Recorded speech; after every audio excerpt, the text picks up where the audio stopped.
श्री त्रिलोक चंद छाबड़ा। यह मेरे भारत की छोटी सी एक झांकी है। अभी तो जमीन में नींव भरी है, शीश महल तो बाकी है।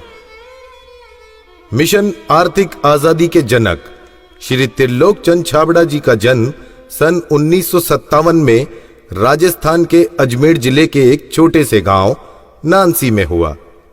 पिता मोहनलाल जी गांव में एक छोटा सा जनरल स्टोर चलाते थे। माता धापू देवी गृहिणी थी। 6 भाई बहनों में से श्री टी.सी. छाबड़ा जी तीसरे नंबर के पुत्र हैं। अपनी प्रारंभिक शिक्षा इन्होंने अपने गांव में और उच्च शिक्षा जयपुर में पूरी की। विलक्षण प्रतिभा के धनी श्री त्रिलोक चंद छाबड़ा जी सफल व्यवसायी के साथ साथ एक संगीतकार, गीतकार, लेखक और एक अच्छे वक्ता भी हैं। मेरी शादी बचपन में जल्दी हो गई थी और 77 में हुई और बहुत ही सरल और स्वभाव के और अच्छे स्वभाव के मुझे मेरा हस्बैंड मिले। हम एक भिलवाड़ा आए और फिर 2000 में ये जो सिस्टम है आरसीएम चालू किया। आई वॉज 18 ईयर्स जब आरसीएम की शुरुआत हुई और हमारे सामने ये सब चीज़ें हो रही थी जब हम एजुकेशन में थे और हमारे पापा ने बिज़नेस स्टार्ट किया था और वो शुरू से बहुत ही सिंपल पर्सन रहे, तो उनका जो स्टाइल ऑफ बिज़नेस था वो भी बहुत सिंपल था। But at the same time वो ये जो उनका एक प्रिंसिपल है कि things should be in a very organised manner. Trilok Chand Chhabra ji को मैं लगभग पिछले 27 सालों से जानता हूं और उनके सानिध्य में मैंने काम भी किया है। छाबड़ा जी की जो सबसे पहली क्वालिटी है कि या तो लोगों पे जिन लोगों पे भी जो विश्वास करते हैं उन लोगों पर पूरा बिलीव करते हैं, और दूसरे उनकी जो क्वालिटी है कि वो किसी काम को करने की जब ठान लेते हैं तो उस काम को किसी भी हालात में उसको पूरा करते हैं। जब ये चालू किया था आरसीएम, उससे कुछ समय पहले कुछ सिस्टम यहाँ हिंदुस्तान में चलते थे जो जानकारी में आए, तो एक दिमाग में पता नहीं एकदम विचार से आया कि ये तो बड़ा सुंदर सिस्टम है। अगर हम इसमें नॉर्मल प्रोडक्ट जो हमारे रोज़ उपयोग होते हैं वैसे प्रोडक्ट लाकर अगर करें तो ये तो देश के लिए बहुत अच्छा सिस्टम है, बहुत सारे लोगों को इसका लाभ मिल सकता है।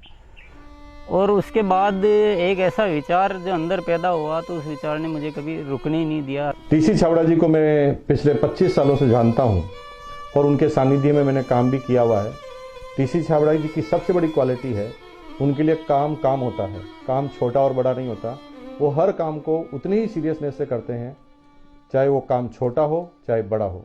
मुझे याद है जब आरसीएम की सबसे पहली मीटिंग हुई थी, एकदम फर्स्ट मीटिंग, मैं उस मीटिंग में प्रेजेंट थी और वो एक पेड़ के नीचे बाहर मीटिंग हुई थी जहाँ पे मुश्किल से शायद 20 लोग बैठे होंगे। क्या मालूम, इनसे पहली बार मिलते ही मुझे लगा कि कुछ विशेष व्यक्ति है ये, जो बोल दिया एक बार फिर वो याद है, वो एक कंप्यूटराइज काम हो गया। मेरी एक नेचर है कि मुझे अगर कोई चीज़ अच्छे से समझ में आ गई, मैं कन्विंस हूँ कि हाँ ये ज़िंदगी में सही है या ये काम सही है, तो मैं फिर किसी के रोके रुकता नहीं हूँ। तो आरसीएम की भी यही कहानी है। शुरू में सबने मना किया, परिवार वालों ने भी मना किया, दोस्तों ने भी मना किया, बहुत सारी चीज़ें भी हुई, लेकिन मैं कन्विंस था, मुझे समझ में आ गया था कि ये सिस्टम है, इसको देश को इसकी ज़रूरत है, आम आदमी की ज़रूरत है। वो हमेशा एक ही चीज़ बोलते हैं लाइफ में कि चाहे दुनिया कहीं पे भी कुछ भी कर रही हो, चाहे पूरी दुनिया भी अगर वो चीज़ कर रही है और अगर वो गलत है तो हमको उसका साथ नहीं देना चाहिए, हमको हमेशा सही चीज़ ही करनी चाहिए। जो उन्होंने अपने जबान से कहा उसको उन्होंने पूरा किया।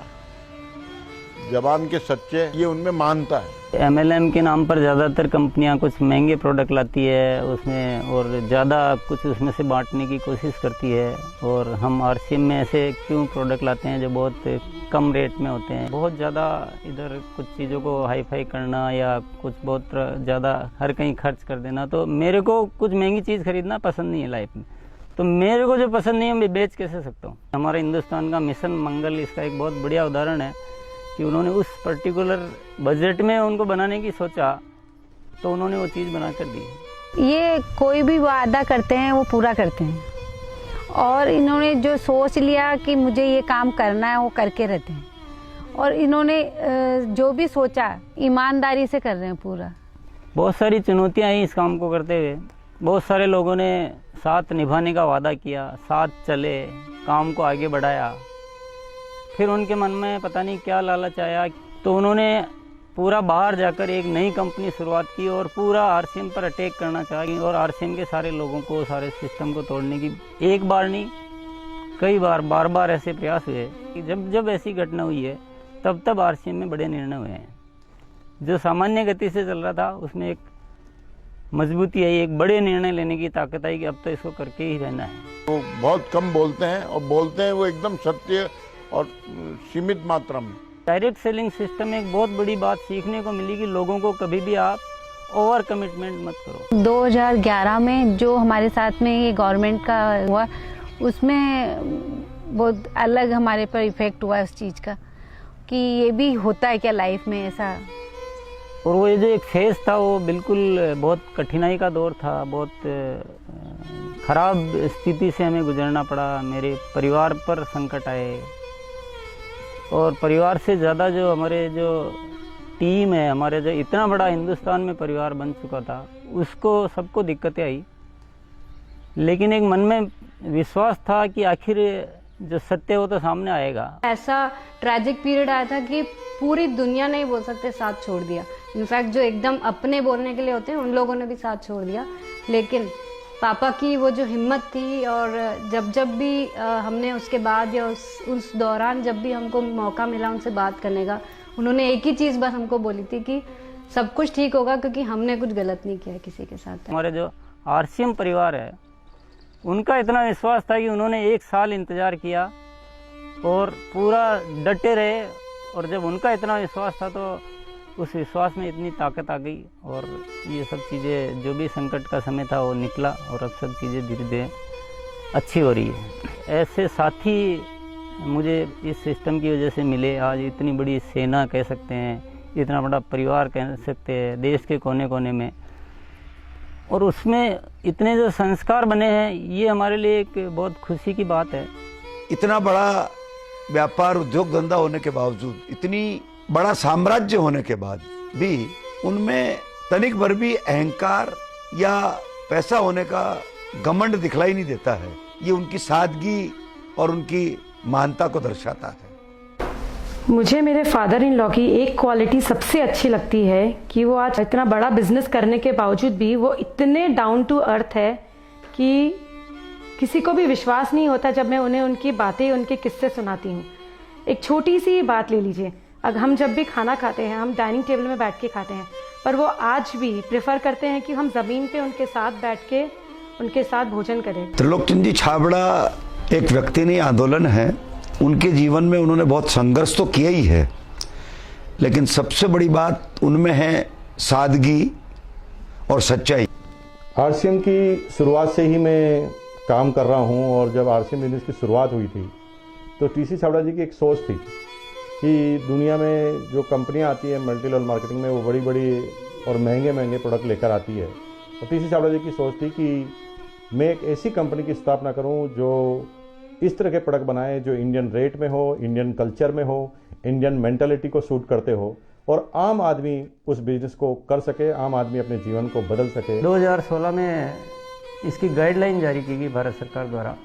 उसके बाद से इसमें काफ़ी स्पष्टता आ चुकी है। उसके बाद हमने पूरे सिस्टम सेट किए, हमने पूरे टेक्नीशियंस सेट किए, हमने लेबोरेटरी सेट की और इतना बड़ा सेटअप हो चुका है कि आज हमारे आरसीएम की प्रोडक्ट रेंज में करीब 400 प्रोडक्ट शामिल हो चुके हैं और आगे ये श्रृंखला चालू है। आरसीएम क्यों अपनी ओन मैन्युफैक्चरिंग इकाइयाँ स्थापित करता है या अपना सेटअप क्यों लगाता है, इसके पीछे जो मुख्य कारण है कि आरसीएम ने अपने प्रोडक्ट डेवलपमेंट में 4 कमिटमेंट कर रखे हैं कि ये चारों चीज़ें हमेशा रहेगी। पहली चीज़ है प्रोडक्ट उपयोगी होंगे, दूसरा स्वास्थ्य के लिए अच्छे होंगे, क्वालिटी नंबर 1 होगी और रेट बहुत रीजनेबल होगी। आरसीएम हमेशा उसके लिए कमिटेड है और इसीलिए इतनी सारी इकाइयाँ स्थापित की गई है और नए प्रोजेक्ट प्लानिंग में है। फर्स्ट ईयर था उस समय 21 करोड़ का टोटल टर्नओवर हुआ था और हाईएस्ट टर्नओवर जो है आरसीएम का वो 1750 करोड़ तक एक साल का हो चुका है। अच्छी बात ये कि हर साल 30% ग्रोथ हो रही है, पिछले 5-6 सालों से मेंटेन ग्रोथ है। अपनी तरफ से पूरी कोशिश ये रहेगी कि कोई भी कमी किसी भी तरह की हमारी तरफ से नहीं रहेगी कि इस काम को एक बहुत ऊंचे मुकाम पर पहुंचाना है। और जब लाखों लोगों के जीवन में अगर हमारे इस छोटे से प्रयास की वजह से अगर थोड़ा भी हम कुछ योगदान कर सकते हैं, ये हमारे लिए बहुत गर्व की बात है। मेरा गोल जो है वो ये है कि आज अपन इस RCM को हिंदुस्तान में नहीं बल्कि कुछ ऐसा करेंगे कि पूरे विश्व में इसका बहुत बड़ा नाम हो। तो आइए सदी के इस महापुरुष, आर्थिक आजादी के जनक, लाखों लोगों के प्रेरणा स्रोत श्री त्रिलोक चंद जी छाबड़ा को हम सब खड़े होकर जोरदार तालियों की गड़गड़ाहट के साथ ओजस्वी उद्बोधन के लिए आमंत्रित करते हैं।